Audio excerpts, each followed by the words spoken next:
حضرت مالک بن دینار فرماتے میں نے 60 حج کیے. ایک حج کے موقع پر میں نے بڑا رش دیکھا, لاکھوں کا اجتماع ہوا. کہتے ہیں لاکھوں کا مجمع تھا تو میرے دل میں خیال آیا, میں نے کہا اے اللہ اتنے لوگ آئے ہیں, ان کا حج قبول بھی ہوا ہے کہ نہیں؟ فرماتے میں سوچ رہا تھا تو رات کو نا خواب میں نے کسی کہنے والے کو کہتے ہوئے سنا کہ سب کا قبول ہو گیا ہے. بلخ کا رہنے والا محمد بن ہارون بلخی ہے, اس کا حج قبول نہیں ہوا. فرماتے ہیں شہروں کے علیحدہ علیحدہ خیمے لگتے تھے. اب بھی آپ حج کرنے جائیں تو پاکستانیوں کی رہائشیں علیحدہ ہوتی ہیں, انڈین کی علیحدہ, بنگلہ دیش کے علیحدہ, مصری, یمنی, سب لوگ علیحدہ علیحدہ رہائشیں ہوتی ہیں, جھنڈے لگے ہوتے ہیں ملکوں کے. کہتے ہیں میں نے سویرے اٹھ کے ڈھونڈنا شروع کر دیا. ڈھونڈتا ہوں وہ بندہ ملے. کہتے ہیں جہاں بلخ شہر کے لوگ رہتے تھے وہاں چلا گیا. تو میں نے لوگوں سے پوچھا تم میں محمد بن ہارون بلخی کون ہے؟ لوگ کہنے لگے وہ تو بڑا نیک آدمی ہے, پرہیزگار ہے, بڑے بھولے بھالے, بڑے اللہ والے. ریاض آپ کو بس ہم ہی جانتے ہیں, وہ تو بڑا نیک ہے, پرہیزگار آدمی. کہتے میں نے کہا اچھا کہاں ہے؟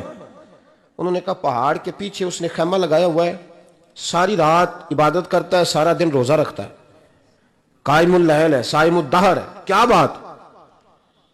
فرماتے ہیں میں ان لوگوں کی بات سن کے حیران ہو گیا کہ مجھے کیا بتایا گیا, یہ کیا کہہ رہے ہیں. فرماتے ہیں میں پہاڑ کے پیچھے گیا. حضرت مالک بن دینار علیہ رحمہ فرماتے ہیں جب میں وہاں پہنچا تو میں نے اس شخص کو مصلی پہ بیٹھے دیکھا. کثرت عبادت کے آثار اس کے وجود پر نظر آ رہے تھے. سیدھا بازو اس کا کٹا ہوا تھا. فرماتے 2 رکعتیں مکمل کر کے نا میں نے اس سے السلام علیکم کہا تو مجھے کہنے لگا وعلیکم السلام, آپ مالک بن دینار ہیں؟ میں نے کہا بڑی اس کی فراست ہے. فرماتے پھر اس نے ٹھنڈی سانس لی, کہنے لگا آپ کو خواب آئی ہوگی کہ میرا حج قبول نہیں ہوا. فرماتے ہیں مجھ پر اور بجلی گری کہ کیا کہہ رہا.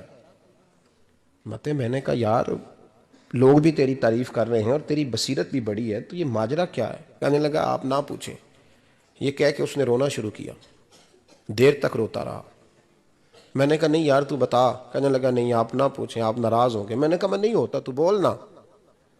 کہنے لگا حضور 24 سال ہو گئے مجھے حج کرتے ہوئے, 24واں حج ہے میرا, اور ہر سال کوئی اللہ کا ولی آ کے بتاتا ہے کہ جا چلا جا تیرا کوئی نہیں قبول ہوا.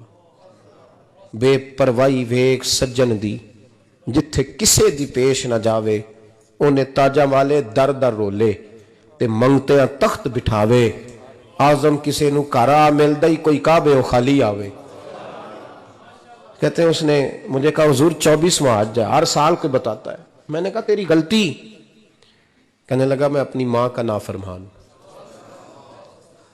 میں نے کہا واقعہ کیا ہوا؟ کہنے لگا حضرت اللہ نے مجھے دولت دی, مال دیا, زمینیں دی, تو میں عیاش ہو گیا. اب یقین کریں اللہ لوگوں کو مال دیتا ہے تو وہ سمجھتے ہیں میری چلاکی سے آیا ہے, میں تیز بڑا تھا اس لیے آیا ہے, نافرمان ہوتے ہیں. لیکن جو رب لینا جانتا ہے دینا جانتا ہے وہ لینا بھی. وارث شاہ مان کری نہ وارثاں دا, رب بے وارثہ کر کے مار دائی. لوگ بڑے سمارٹ بن جاتے ہیں, ان کی گفتگو میں بڑا تکبر ہوتا ہے, ان کے نگاہوں کے انداز میں بڑے, وہ کہتے ہیں اوہ سب لوگ بیوقوف ہیں, صرف میں سے آنا ہوں, کام جو صحیح چل رہا ہے. او بھائی 1 منٹ لگتا ہے انسان کو بادشاہ سے فقیر ہونے میں. وہ شخص کہنے لگا محمد بن ہارون بلخی امام مالک بن دینار سے کہ حضور بڑی دولت تھی تو میں عیاش ہو گیا تھا. رمضان کا مہینہ تھا, اماں تندور میں روٹیاں لگا رہی تھی, میں شراب پی کے گھر آ گیا. ہمارے ہاں یہ بھی فیشن ہے نا, اب مہندی والے دن چودھری صاحب کے ڈیرے پہ جوان شراب پیتے ہیں تو پوچھتے حاجی صاحب آپ تو حاجی بھی ہیں تو ڈیرے پہ منڈے کیا کرتے رہے؟ کہتے میں ڈیرے تے تھا مینوں نہیں پتا, وہ کار لگے سن. حاجی صاحب آپ کو سارا پتا ہے, اور اللہ آپ سے پوچھ لے گا. یہاں تو کوئی آدمی چپ کر جائے گا آپ کے قلوں کی وجہ سے, لیکن عرش کے مالک کو بھی تو جواب دینا ہے کہ نہیں.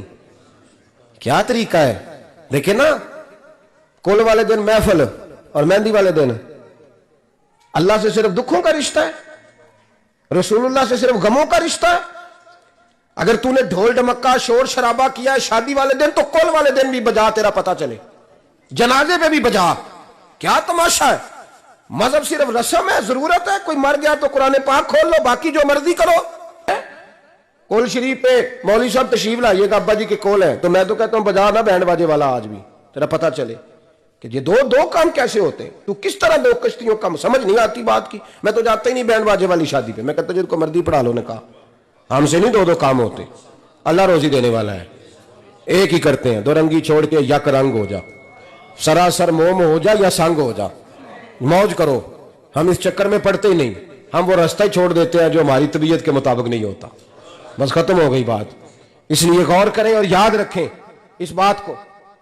امام مالک بن دینار رحمۃ اللہ علیہ فرماتے ہیں، مجھ سے کہنے لگا پیسے آئے تو میں عیاش ہو گیا، رمضان کا مہینہ تو عصر کے بعد میری اماں افطاری کی تیاری کر رہی تھی، میں گیا، میں نے کہا شراب پی ہوئی، اماں روٹی دے، تو اماں کہنے لگی شرم کر، شرم کر، روزہ رکھا نہیں تو جنہوں نے رکھا ہے ان کا تو خیال کر۔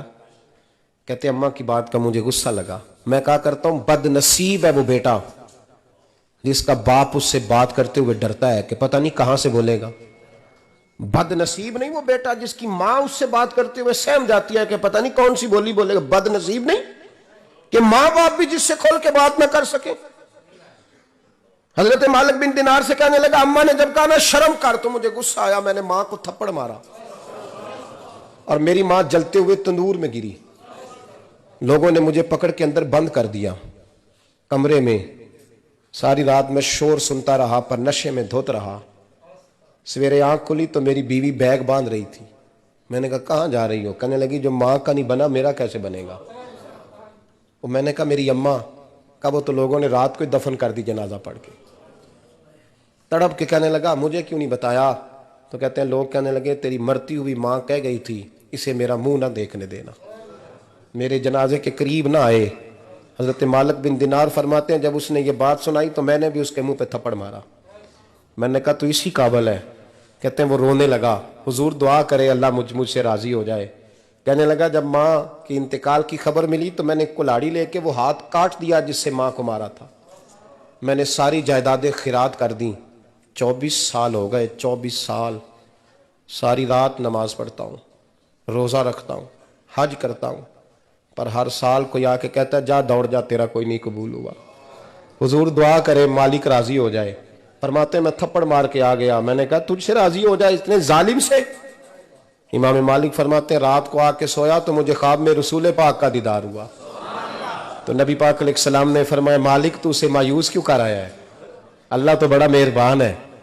کہا حضور ماں کے نافرمان کو معافی کیسے ملے گی؟